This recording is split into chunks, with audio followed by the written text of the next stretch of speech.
नमस्कार। दिन भर के अंतर्राष्ट्रीय खबरों पर आपका स्वागत है। आज के इंपॉर्टेंट हाइलाइट्स की बात की जाए तो प्रधानमंत्री मोदी जी अपनी रूस यात्रा पर निकल चुके हैं। दोनों ही देश कुछ इंपॉर्टेंट डिसीजंस लेने वाले हैं, जिसके हिंट्स ऑलरेडी भारत के विदेश मंत्री एस जयशंकर जी ने पहले ही दे दिए हैं। इसके अलावा भारत के इलेक्ट्रॉनिक और टेक्सटाइल इंडस्ट्री में हमें काफी बड़ा जंप देखने को मिलेगा, जिससे चीन की चिंताएं पहले से बढ़नी शुरू हो चुकी है। भारत के एक राज्य में करीब 154 डिफेंस डील फाइनलाइज की गई है, जिससे हम कई प्रकार के हथियार सिर्फ एक राज्य के अंदर बनते हुए देख पाएंगे। वहीं यूके के नए प्राइम मिनिस्टर भारतीय टाटा स्टील, जो कि यूके के अंदर ऑपरेट हो रही है, उसको लेकर के कई बड़े फैसले लेने जा रहे हैं। भारत की अलग अलग सबमरीन में लगाई जाने वाली एआईपी टेक्नोलॉजी को लेकर के नए प्लांट को बनाया जा चुका है और जल्द ही अफ्रीका के अंदर भारत को कई सारे माइंस का एक्सेस मिलने वाला है। भारत और यूके ने एफटीए पर फिर से बातचीत करनी शुरू कर दी है। जांच के इस वीडियो में भारत, रूस, चीन, बांग्लादेश, यूके, अफ्रीका से जुड़े हुए कुछ इंपॉर्टेंट अंतर्राष्ट्रीय खबरें हम आपको बताने वाले हैं। यदि आपको हमारी ये सीरीज पसंद आ रही है तो इसे लाइक और चैनल को सब्सक्राइब जरूर कीजिए। सबसे पहली और इंपॉर्टेंट अपडेट की बात की जाए तो प्रधानमंत्री मोदी जी अपनी रूस यात्रा पर निकल चुके हैं, जहां रूस एक लंबे समय से पीएम मोदी को अपने देश में इनवाइट कर रहा है, लेकिन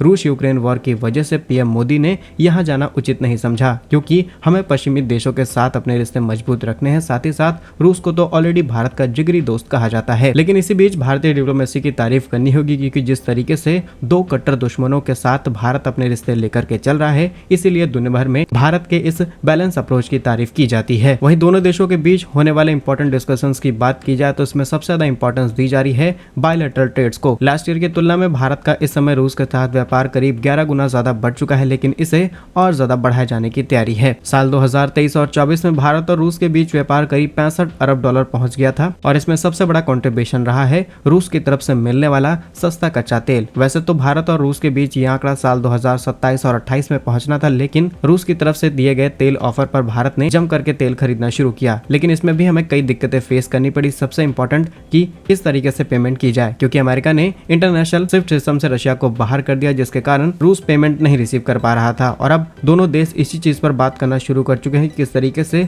लोकल करेंसीज में ट्रेड किया जाए, और अगर ये प्रोसेस आगे एग्जीक्यूट नहीं हो पाता है तो इसमें भी किस तरीके से डिजिटल इंफ्रास्ट्रक्चर का इस्तेमाल किया जाएगा पेमेंट्स के लिए, इस पर बातचीत शुरू की गई है। जानकारी के लिए आपको बता दें कि भारत में आने वाले जितने भी डिफेंस इक्विपमेंट्स हैं, उनका 50% से ज्यादा हिस्सा आज भी रूस से इंपोर्ट किया जाता है, लेकिन रूस लगातार भारत के साथ मिलकर के लोकल प्रोडक्शन पर फोकस कर रहा है। और ये भी कहा जा रहा है कि दोनों देशों के बीच कुछ न्यूक्लियर और डिफेंस डील भी फाइनलाइज की जा सकती हैं। अगली इंपॉर्टेंट अपडेट की बात की जाए तो ये भारत की कॉमर्स मिनिस्ट्री से सामने निकल के आ रही है। इस मिनिस्ट्री के अकॉर्डिंग साल 2029 और 30 तक जो भारत की इलेक्ट्रॉनिक और टेक्सटाइल इंडस्ट्री है, ये $100 बिलियन के आंकड़े को पार कर लेगी। लेकिन यहाँ पर ये डेटा सिर्फ एक्सपोर्ट का है, यानी कि जो डोमेस्टिक प्रोडक्शन है ये करीब $300 बिलियन का होगा, लेकिन इसमें से करीब $100 अरब का हम सीधे सीधे एक्सपोर्ट करने वाले हैं। और इसमें भी अगर डिटेल्स की बात की जाए तो ऐसा नहीं है कि मिनिस्ट्री ने काम करना शुरू नहीं किया है, ऑलरेडी मंत्रालय की तरफ से काम शुरू किया जा चुका है। खासकर जिन देशों के अंदर हमारा मेजोरिटी एक्सपोर्ट किया जाता है, किस तरीके से उनके साथ नई रणनीति तैयार की जाए, इस पर काम शुरू हो चुका है। और अगर सिर्फ इलेक्ट्रॉनिक्स की बात की जाए तो ये करीब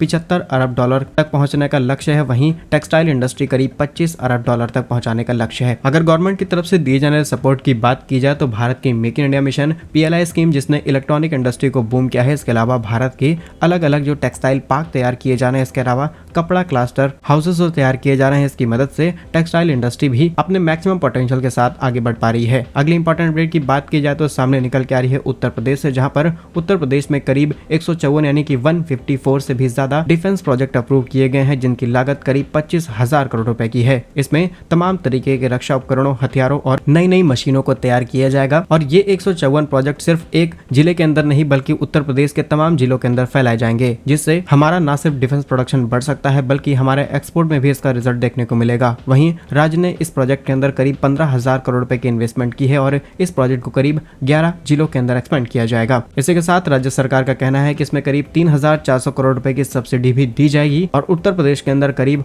19 defence and aerospace unit setup की जाएंगी। इस पूरे प्रोजेक्ट से करीब 1 लाख से भी ज्यादा लोगों को नौकरियां दी जा सकती हैं और उत्तर प्रदेश को एक इंपॉर्टेंट डिफेंस मैन्युफैक्चरिंग हब बनाने के ऊपर काम शुरू किया जा चुका है। अगली इंपॉर्टेंट अपडेट की बात की जाए तो ब्रिटेन से सामने निकल के आ रही है, जहां पर नए पीएम आते ही भारत की टाटा स्टील, जो कि यूके के अंदर ऑपरेट हो रही है, इसको लेकर के कई बड़े फैसले लेने वाले हैं। असल में लास्ट ईयर ही खबर सामने निकल के आती है कि टाटा स्टील, जो कि यूके में ऑपरेट हो रही है, इसमें कई लोगों को नौकरियों से निकाला जाएगा और इस प्रोजेक्ट को लेकर भी कई बड़े चेंजेस किए जा सकते हैं। लेकिन नई सरकार इसके अंदर से जो नौकरियां कटने वाली थी इसको नहीं कटने देगी और टाटा स्टील को और ज्यादा किस तरीके से बड़ा किया जा सकता है इस पर फोकस करके काम किया जाएगा। जहां ऑलरेडी नई ब्रिटिश सरकार ने टाटा के साथ इस प्रोजेक्ट पर बातचीत करनी शुरू कर दी और भविष्य में टाटा की और यूनिट्स यूके के अंदर बढ़ाई जा सकती हैं। रिपोर्ट्स के मुताबिक ब्रिटेन में टाटा स्टील के पास करीब 8,000 कर्मचारी हैं और नई सरकार लगातार नौकरियां बचाने में लगी हुई है। अगली इंपॉर्टेंट अपडेट की बात की जाए तो भारत की डिफेंस इंडस्ट्री से सामने निकल के आ रही है, जहां पर कुछ महीनों पहले ही खबर सामने निकल के आती है कि L&T और DRDO ने मिलकर के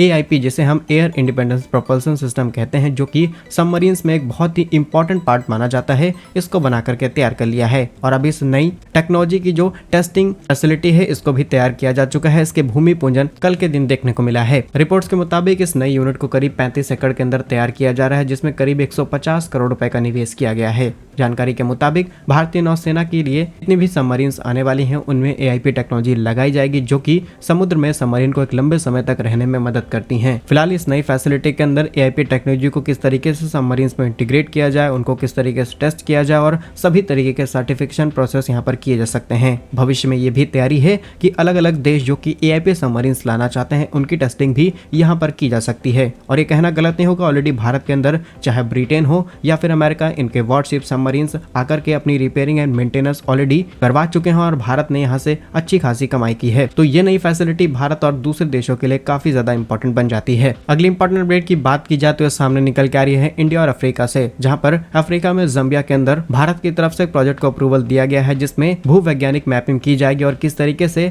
नए नए जो खनिज हैं जिसे हम लिथियम, निकल, कोबाल्ट कहते हैं, इनकी माइनिंग और इनका एक्सप्लोरेशन के काम को शुरू किया जाए, इस पर काम शुरू किया जाएगा। इस प्रोजेक्ट में करीब $10 मिलियन ऑलरेडी इन्वेस्ट किए जा चुके हैं और इसे भारत और जम्बिया के बीच द्विपक्षीय सहयोग का एक इंपॉर्टेंट हिस्सा बताया जा रहा है। जम्बिया के पास आज इसी तरीके के कई प्रकार के इंपॉर्टेंट क्रिटिकल मिनरल्स पाए जाते हैं, जो कि डिफेंस इलेक्ट्रॉनिक इंडस्ट्री में बहुत ही ज्यादा इंपॉर्टेंट माने जाते हैं। लेकिन इनकी कई सारी माइंस पर चाइना का कब्जा है, इसीलिए अब ये चाहते हैं कि ये किसी एक ऐसे देश के हाथ में ये कॉन्ट्रैक्ट सौंपे जिससे भविष्य में ये आसानी से अपने नाम भी कर सकते हैं। अगली इंपॉर्टेंट अपडेट की बात की जाए तो ब्रिटेन से सामने निकल के आ रही है, जहां पर भारत और ब्रिटेन के बीच होने वाले FTA को लेकर के सेकंड राउंड शुरू किया जा चुका है। जल्द ही दोनों तरफ से अधिकारी इस मुद्दे पर बातचीत करेंगे और किस तरीके से इस प्रोजेक्ट को फाइनल स्टेज पर लाया जाए, इस पर बातचीत की जाएगी। जानकारी के लिए आपको बता दें कि FTA को लेकर के दोनों ही देशों ने साल 2022 में बातचीत शुरू की थी, लेकिन इस प्रोजेक्ट में कई अड़चने आई और फाइनली नई सरकार से ये उम्मीद लगाई जा रही है कि ये इस प्रोजेक्ट को जल्द अप्रूव कर सकते हैं। वैसे तो भारत और ब्रिटेन का लक्ष्य 2030 तक इस FTA के माध्यम से करीब $100 बिलियन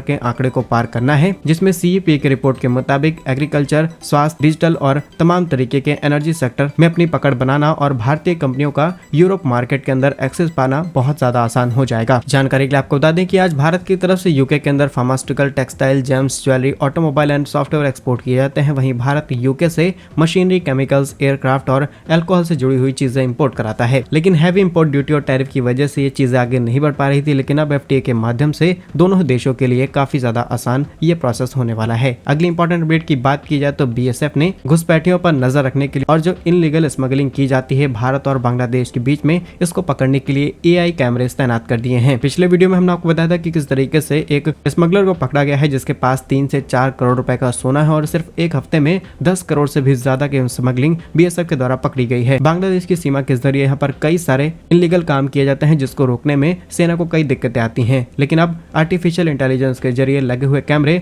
आसानी से निगरानी कर सकते हैं और इसे इन हिसाब से ट्रेन किया जा रहा है जिससे आने वाले किसी के चेहरे को पहचान जा सकता है और वो हमारे देश का नागरिक है या फिर नहीं, इसे आसानी से पकड़ पाना अब सेना के लिए और ज्यादा आसान हो जाएगा। क्योंकि आंकड़े हैरान करने वाले हैं। कुछ ही महीनों में करीब 198 बांग्लादेशी नागरिकों को पकड़ा जा चुका है और उनके पास करीब 32 करोड़ रुपए जब्त किए गए हैं। अच्छी बात यह है कि ये AI कैमरे भारत की तरफ से तैयार किए गए हैं, जिन्हें भारत और बांग्लादेश की सीमा पर तैनात किया जा रहा है। क्या कुछ कहना है आपका इन सभी अंतर्राष्ट्रीय खबरों पर, हमें कमेंट्स में जरूर बताइए। यदि आपको हमारी ये सीरीज पसंद आ रही तो इसे लाइक और चैनल को सब्सक्राइब जरूर कीजिए। वंदे मातरम, भारत माता की जय।